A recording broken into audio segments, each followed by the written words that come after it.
Alright, so this is what it's like when your brake booster vacuum pump is going bad, or there's a problem with the vacuum system. You need to check into it, but you get this alarm and it says brake booster right there. Now when you go to start the NPR, usually overnight, you turn the key, it'll do that, and then as soon as you crank it, it goes out. That's normal because the system it's not designed to hold vacuum overnight. But when you get into a situation where you come back in the truck and 15, 20, 30 minutes after driving it, it shouldn't be doing this. So I'm gonna increase the RPMs a little bit. See, it went out. Now you can, I don't know if you can hear.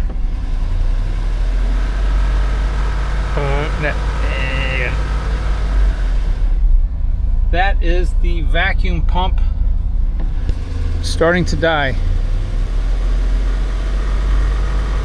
It's got a little rattle to it. Then when I let off the revs, it goes down a little bit. So I have this plugged in, and it's only giving me about 12 inches. That is not enough.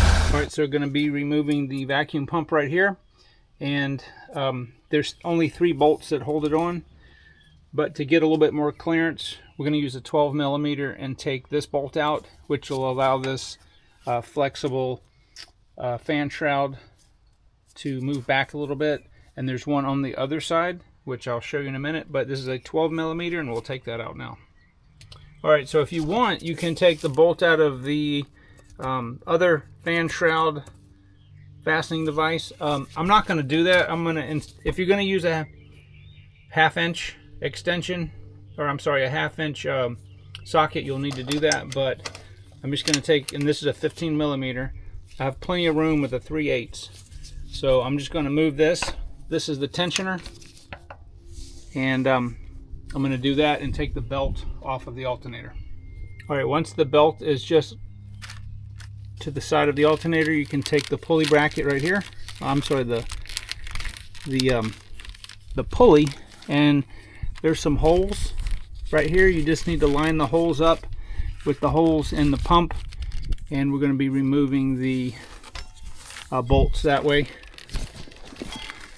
The camera is not going to be able to show it, but they're in there. I believe they're 12 millimeter. I'm sorry, I told you these were 12. These are actually 13 millimeter.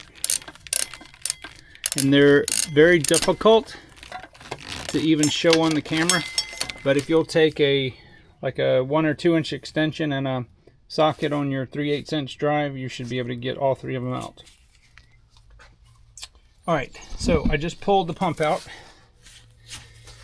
And these are the 3 mounting holes that you have to line the holes up in the pulley for. And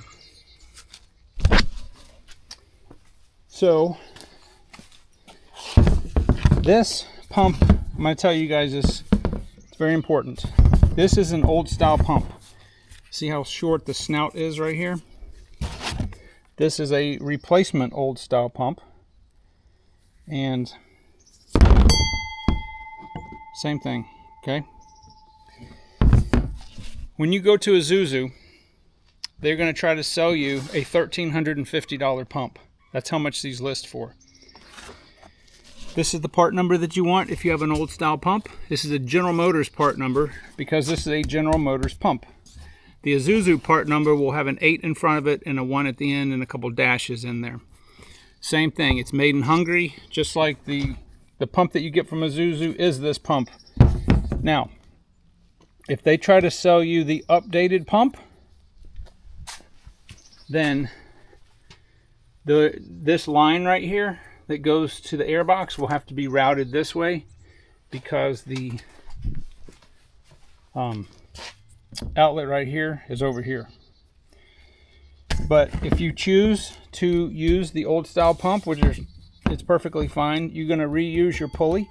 If you get the new style pump where this snout right here is much longer, you'll have to get a pulley that's for that pump because it sits in further.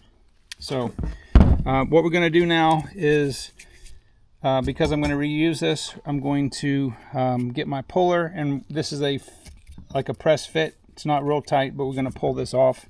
And just take note that the shaft right here is flush with the inside of the pulley itself. Okay, so I want you to hear something before I take this off.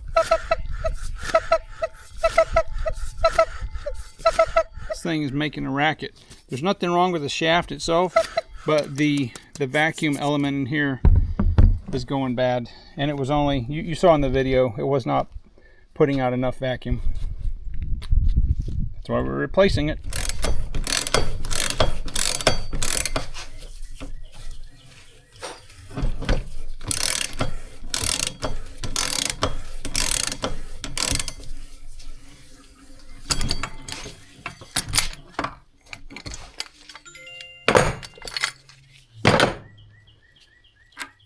So I just took a bolt and double locked it and used that as I think this is a 1/4 inch. It just fit in there, and that gave me something to, for the press to press on. And I just put these bolts through here with some washers.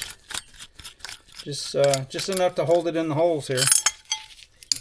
And, alright, so I've got the pulley just laid on here. This is a bearing.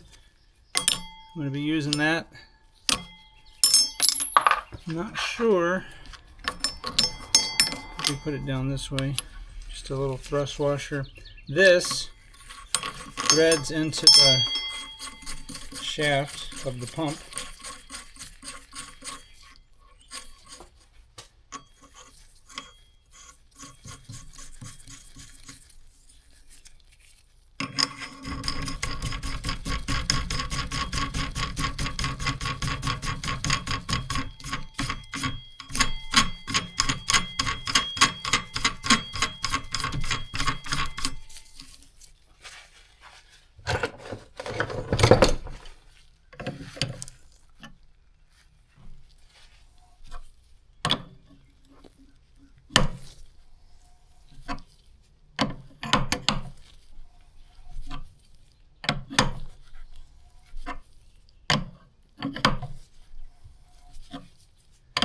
Glides so much easier with the bearing on there.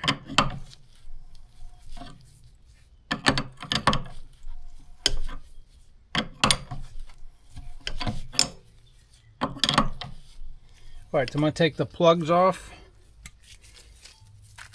here and here. It's easier to put these on before you put the, alright, I got the pump on. Finally got the 3 bolts in. I found the easiest method is to put all 3 bolts in the slots, then put the pump on instead of trying to feed them behind this pulley. That seems to work best. Go ahead and put your shroud bolt back in. Oh, and by the way, the torque specs for the vacuum pump is 18 foot-pounds. Oh, also don't forget, I gotta put this top hose back on. Just slides on and it clamps on, and then we're good to go. We already have the bottom one on. That's the easiest. Like I said, it's easiest to do that when it's the pump is before it's on the engine. All right, so everything's lined up. I just put the belt on. Just a quick tip: put all the belts on except for the alternator. Leave that one off as you're doing the tensioner. It's easier to get it over this small pulley. I thought I'd be able to do it on this one, but that didn't work out so much. So let's fire this up and make sure this is going to work out.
so what I'm going to do is I'm going to take the hose loose over here and we'll test the vacuum output and see if it's around 20 to 25. All right, we can see this is putting out 26 inches of mercury, and remember from the first video it was only putting out about 12 and it was really erratic like this, so it's working very good. So we can hit the pedal as many times as we want. Before it would have the booster alarm come off if I hit it more than twice. You can hear the pump, and then I guess when it fills the tank up it stops, but yeah, that feels so much better. Alrighty, well we're gonna call this fixed, so I'll see you guys on the next one.